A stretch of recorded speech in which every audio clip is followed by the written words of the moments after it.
Good morning and जय Narayan to all my dear student. आज हम लोग यहाँ पे कुछ क्वेश्चन एंड आंसर पे डिस्कशन करेंगे।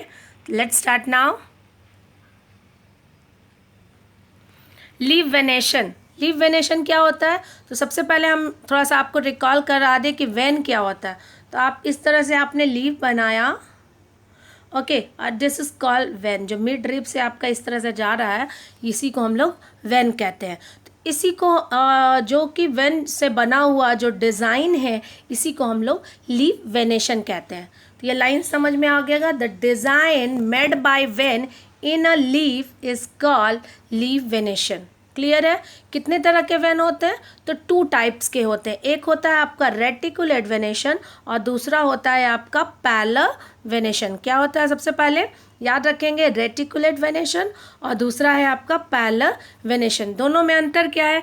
तो ये आपका रेटिकुलेट वेनेशन है, जिसमें आपको नेट लाइक स्ट्रक्चर्स बना दे। जैसे सपोज कीजिए हमने ये लीफ बनाया और इसमें भी थोड़ा सा इस तरह से शो हो जाता है और एक नेट नुमा स्ट्रक्चर्स बना लेते हैं। तो ऐसे वेनेशंस को हम लोग रेटिकुलेट वेनेशन कहते हैं। अब बात आती है कि पैरेलल वेनेशन किसको कहते हैं? तो पैरेलल वेनेशन या तो आपका इस तरह से रहता है, नेट लाइक स्ट्रक्चर्स नहीं रहेगा और एक दूसरे से मिड रिब के पैरेलल रहेंगे, ओके। या आप देखेंगे ग्रास वगैरह में आपका ये ग्रास का मान लीजिए लीव्स है, तो आपका यूं रहेगा। तो this is called parallel venation. एक दूसरे के क्या जा रहा है? ये पैरेलल जा रहा है। तो ऐसे वेनेशन को हम लोग पैरेलल वेनेशन कहते हैं। चलिए स्टार्ट कीजिए। Reticulate venation, if the design of vein make a net like structure on both the side of midrib, then it is called reticulate venation. reticulate venation कहते हैं जो वेन की जो डिज़ाइन है और वो किस तरह से बन जाए, नेट लाइक स्ट्रक्चर बन जाए। कहाँ पर? तो मिड रिब के दोनों साइड। तो इस ऐसे वेनेशन को हम रेटिकुलेट वेनेशन कहते हैं। एग्जाम्पल क्या है? आप मैंगो लीफ, ग्राम लीफ देखिए तो आपका इसी तरह के वेनेशन रहते हैं। Parallel venation, if the vein are parallel to each other or to midrib, then such type of venation is called parallel venation. और यदि जो है वेन जो है आपका कैसा हो, पैरेलल हो एक दूसरे के, ठीक है, और वैसे वेनेशन को हम लोग क्या कहते हैं? Parallel venation. एग्जाम्पल में क्या है? व्हीट लीफ, बार्ले लीफ, इन सब के वेनेशंस जो होते हैं वो कैसे होते हैं? पैरेलल वेनेशन होते हैं। क्लियर हो गया वेनेशन? नेक्स्ट है structure of topical flower with the help of diagram. Diagram की सहायता से तो हमने आपको बताया था स्टॉक में डिवाइड है। स्टॉक किसको कहते हैं? तो जो आपका ब्रांचेस से जुड़ा हुआ जो पार्ट होता है फ्लावर के, उसी को हम लोग स्टॉक कहते हैं। The part by which flower is attach to the branches is called stalk. देखिए, जैसे सपोज कीजिए प्लांट है और इससे आपका फ्लावर निकला, ठीक है। मान लीजिए सपोज कीजिए फ्लावर है आपका, तो ये इसको हम लोगों ने क्या कहा? स्टॉक कहा। तो part by which flower is attach to the branch is called stock. Sepal किसको कहते हैं? फ्लावर में आपको ग्रीन कलर की कवरिंग होती है, उसी को हम लोग क्या कहते हैं? सेपल कहते हैं। तो small green leaf like structure of flower is called sepal.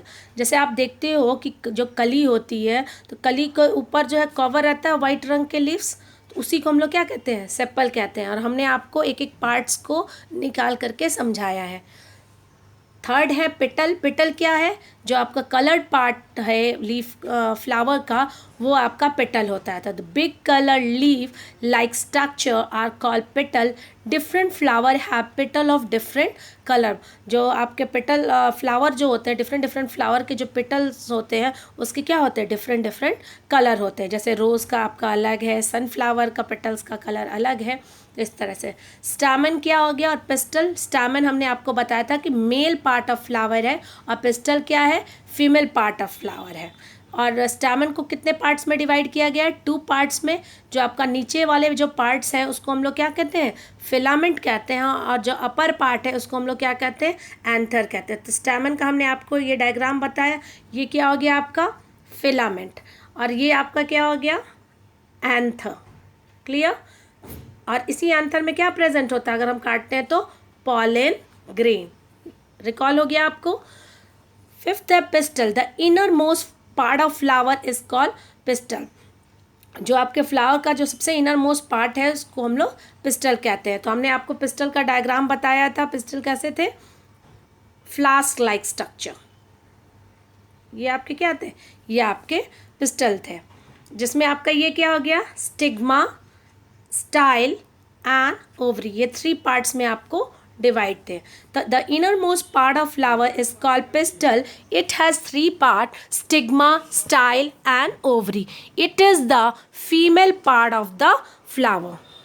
Third है, explain an activity to test the presence of starch in a leaf. अब हम एक एक्टिविटी करेंगे जिसमें हम देखेंगे कि लीफ में जो है आपका स्टार्च का प्रेजेंस है कि नहीं है। तो सबसे पहले इसको पढ़ने के पहले आपको बता देते हैं कि सबसे पहले हम लोग क्या करेंगे, लीफ को एक टेस्ट ट्यूब में रखेंगे और उसके अंदर क्या डाल देंगे आप, स्पिरिट डालेंगे या अल्कोहल डालेंगे और उसको बर्न करेंगे। तो आपको बता दें उसको डायरेक्टली बर्न नहीं करेंगे, हम एक बॉयल वाटर रखेंगे, उसी में उस टेस्ट ट्यूब को डालेंगे। किस लिए डालेंगे, ताकि जो क्लोरोफिल प्रेजेंट है, जो ग्रीन कलर प्रेजेंट है, वो क्या हो जाए, आपका रिमूव हो जाए। उसके बाद उस लीफ को वॉश करेंगे और उसमें सॉल्यूशन डालेंगे। वो सॉल्यूशन क्या है, आयोडीन सॉल्यूशन। आयोडीन सॉल्यूशन जो है वो आपका स्टार्च टेस्ट के लिए अच्छा होता है, ठीक है। अगर जो है आपका वो लीफ का कलर ब्लू ब्लैक हो जाएगा, इट मीन्स इसमें क्या है, स्टार्च कंटेन है। क्लियर। देखिए, take a leaf in a test tube and pour spirit till it completely cover the leaf. हम क्या करेंगे, लीफ लेंगे टेस्ट ट्यूब में और उसमें क्या पोर करेंगे, स्पिरिट पोर करेंगे। कब कितना तक करेंगे, जितने में वो पूरी लीफ जो है वो कवर हो जाए। ना put the test tube in a beaker having water. अब उस टेस्ट ट्यूब को क्या करेंगे, उस बीकर में डालेंगे। Heat the beaker till all the green colour from the leaf come out into the spirit in the test tube. अब उस बीकर को क्या करेंगे, गर्म करेंगे। तब तक गर्म करेंगे जब तक कि उस लीफ का ग्रीन कलर जो है वो क्या हो जाए, हट ना जाए। Take out the leaf and wash it with water. अब उसमें से लीफ को निकाल के उसको क्या करेंगे, वॉश करेंगे। Put it on a plate and pour some iodine solution over it. और उसके बाद उसको प्लेट में रखेंगे और उसमें क्या पुट करेंगे, आयोडीन सॉल्यूशन पुट करेंगे। Iodine solution is brown in colour. Iodine solution जो होता है उसका मेनली कलर क्या होता है, तो वो ब्राउन इन कलर होता है। But when it come in contact with starch, लेकिन जैसे ही हम उस लीफ में डालेंगे और लीफ में स्टार्च कॉन्टेन है तो वो क्या चेंज हो जाएगा, आपका ब्लू ब्लैक कलर में। The iodine solution will turn blue black when drop on the leaves.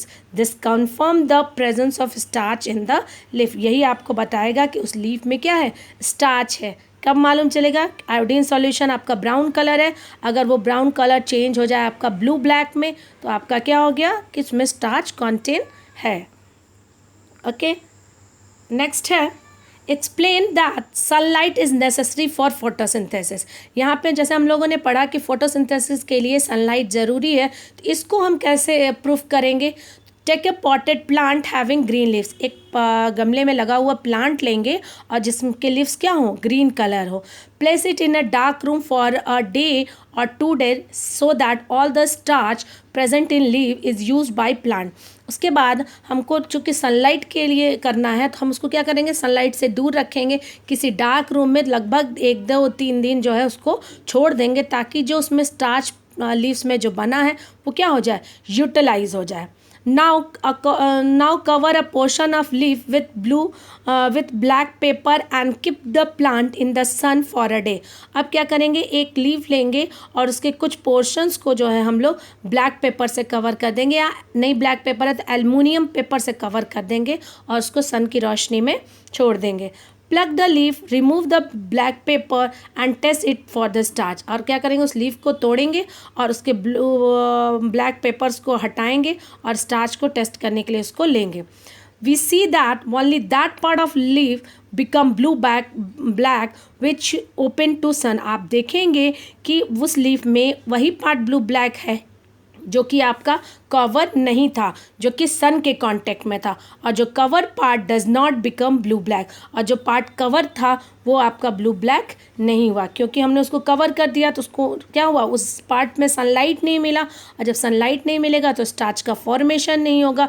This show that no starch is form because it get no sunlight. यह बताता है कि स्टार्च का फॉर्म नहीं होगा क्योंकि यहाँ पे सनलाइट इसको नहीं मिला। तो इस एक्टिविटी के थ्रू हम लोग इसको सॉल्व करेंगे। Explain the importance of root, important function of root. क्या फंक्शन है इम्पॉर्टेंट, तो आपको हमने बताया they help to absorb water from the soil, the root help in holding the plant firmly in the soil, they are set to anchor the plant to the soil. ये root क्या करता है, soil से water को absorb करने का काम करता है।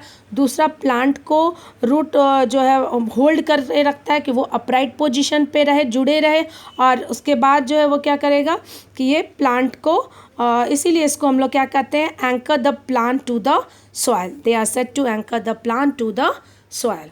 क्लियर।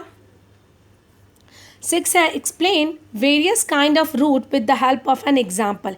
एग्जाम्पल के साथ जो है आपको वेरियस काइंड बताना है रूट का। तो हमने आपको बताया था 2 टाइप के रूट्स होते हैं, एक टैप रूट होता है और दूसरा फाइब्रस रूट होता है। तो टैप रूट का फॉर्मेशन क्या होता है, तो हमने बताया था कि अगर आप सीड को जर्मिनेट करेंगे तो उसमें से आपको 2 पार्ट्स मिलेंगे।